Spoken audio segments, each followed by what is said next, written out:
मैं यहाँ 5 करोड़ का फंड अनाउंस करता हूँ। देव इंदिरा जी असेस करेंगे। This is amazing. This is life changing. This is life changing. Lalit ji बोल रहे हैं कि मैं 5 करोड़ रुपया आप में से किसी पे भी इन्वेस्ट करने को डिवाइड करके अलग अलग लोगों में तैयार हूं। अगर आपको प्रोजेक्ट बनाना है, पर्सनालिटी नहीं, तो क्या किया जाए, टेक्नोलॉजी का इस्तेमाल कैसे किया जाता है, कैसे बिल्ड किया जाता है। आज मैं आपको मिलवाने वाला हूं एक खास शख्सियत से जिनका दर्जी का काम था, टेलर का दुकान था, छोटा सा। जब ये बोलेंगे ना तो आपको मजा आएगा। सुनना चाहेंगे? उनकी स्टोरी कि कैसे उन्होंने टेक्नोलॉजी बिल्ड करके ऑर्गेनाइजेशन को स्केल अप किया, उनकी स्टोरी कि कैसे उन्होंने समय से ERPs को तैयार किया। I am here is what I am introducing to you mister Lalit Agrawal, chairman V-Mart. So please come on the stage. Welcome in mister Lalit Agrawal. आइए सर, आइए।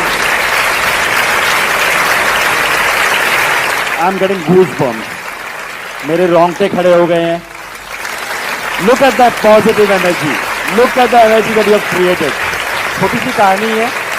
2003 में वी-मार्ट की स्थापना हुई, मैंने अपना स्टोर बनाया। 2008 में हमारे पास आदित्य बिरला आया और वो हमारी कंपनी में इन्वेस्ट किया। उनको लेके आके हम इमीडिएटली ग्रो किए। और जब ग्रो करते हैं तो गलतियां भी करते हैं। जब आपके पास पैसा आ जाता है, सिर चकराने भी लग जाता है, दिमाग के ऊपर कौवा बैठ जाता है।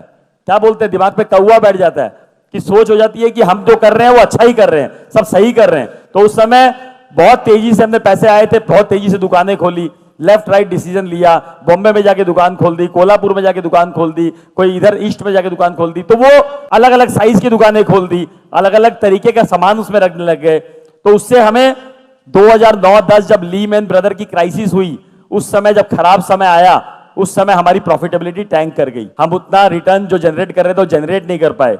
हमारे को रियलाइज हुआ सडनली 2010 में कि यार हम तो बहुत सारी गलतियां कर ली हैं। तो उस गलतियों को हमने बैठ के लिखा, हमने अपनी एक बोर्ड मीटिंग बुलाई, उस बोर्ड मीटिंग में हमने उसको चॉप डाउन किया। हमने 1 साल में 10 दुकानें बंद कर दी, 10 दुकानें बंद करी कि भैया कैसे भी हमें राइट डिसीजन पे आना है, राइट मॉडल पे आना है। और 10 दुकानें बंद करके हम लर्न किए कि हम क्या क्या नहीं करेंगे, क्या क्या करेंगे वो हमने सीख लिया। अब क्या क्या नहीं करेंगे उसके भी स्टेप्स बनाए कि हम ये नहीं करेंगे। जितनी हमारी पहुंच है वहीं तक दुकान खोलेंगे, जितनी बड़ी दुकान चला सकते हैं उतनी ही बड़ी खोजेंगे, जितना पैसा लगा सकते हैं उतना ही लेंगे, उससे ज्यादा उधार पे लेंगे ही नहीं। हमने ये थॉट बनाया कि हम छोटे शहरों में जाएंगे, तो कैसे इसको कन्वर्ट किया जाए, कैसे छोटी शहर में दुकान खोला जाए, वहां के लॉ एंड ऑर्डर सिचुएशन को कैसे डील किया जाए, वहां तक माल कैसे पहुंचाया जाए, वहां मैनेजमेंट कैसे हैंडल किया जाए। ये सोच में आया कि मैनेज कैसे करेंगे, कर तो लेंगे इतनी दूर के शहर में, कौन चलाएगा उस दुकान को, कौन बनाएगा वहां पर, कैसे प्रॉपर्टी मिलेगी, कैसे हिसाब रखा जाएगा, कैसे इन्वेंट्री मेंटेन होगी, कैसे पता लगेगा ग्राहक को क्या चाहिए, कैसे पता लगेगा क्या माल वहां पड़ा हुआ है, कितना चोरी हो गया, कितना बिक गया, कितना पड़ा है, कितना बेचना है।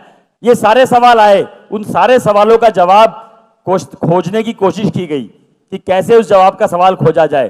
तभी एक दिमाग में आया कि नया नया ERP वर्ड आया था, नया नया टेक्नोलॉजी का वर्ड आया था। और उसी समय हमने एक ERP वेंडर से बात करी, उसको समझा। वो छोटा सा एक सॉफ्टवेयर बनाता था, उसी को समझ के उसी को हमने इंप्लीमेंट करने की कोशिश करी और उसको हमने उसी समय इंप्लीमेंट कर दिया। जब इंप्लीमेंट कर दिया तो हमारे पास वो थॉट प्रोसेस आ गई कि यार टेक्नोलॉजी से हम कम से कम देख तो सकते हैं कि कौन सा माल कहां बिका, कौन सा माल की कहां जरूरत है, कौन सा माल कितना स्टॉक में पड़ा हुआ है। उससे बहुत कुछ, शायद ERP से और भी बहुत कुछ जो फायदा हुआ कि कितने वेंडर ने क्या माल दिया, उसका कितना पेमेंट हुआ, उसका माल कितना बिका, कितना हिसाब पूरा बराबर मिल गया।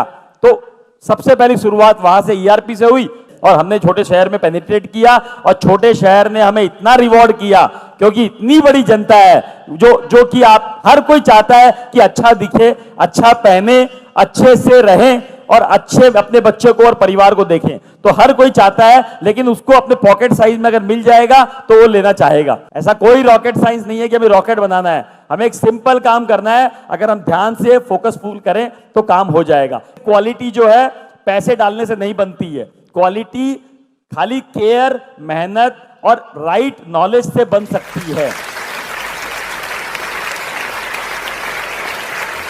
Standing ovation, very large round of applause for Mr. Lalit Agarwal. Thank you, sir. एक तो क्वेश्चंस ले सकता हूं सर के साथ if he allows, उनको कहीं जाना था बट हाँ जी सर।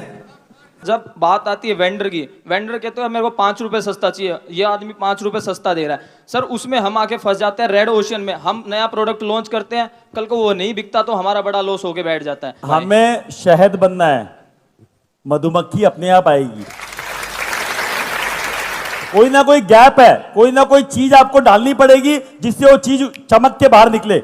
जब जो लोग अपने आप भिनभिनाए आपके अराउंड, अपने आप बोले कि मैं कपड़ा आप ही का लूंगा, मैं माल आप ही का लूंगा, वो तो प्रोडक्ट, उसकी सर्विसेज, आपके व्यवहार, आपके आचरण, आपका तरीका में क्रिएट करना पड़ेगा। और यही सब आप लर्न करके जाओगे यहाँ।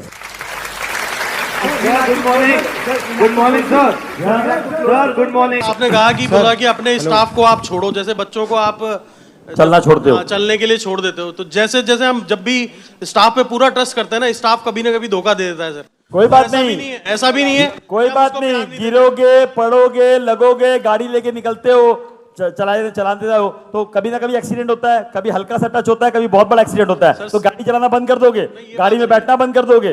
तो ये विश्वास के साथ ही चलना पड़ेगा कि जीवन में निकले हैं तो कुछ ना कुछ होगा, कुछ ना कुछ होगा। उस होने के सदमे से हम बैठ नहीं जाएंगे।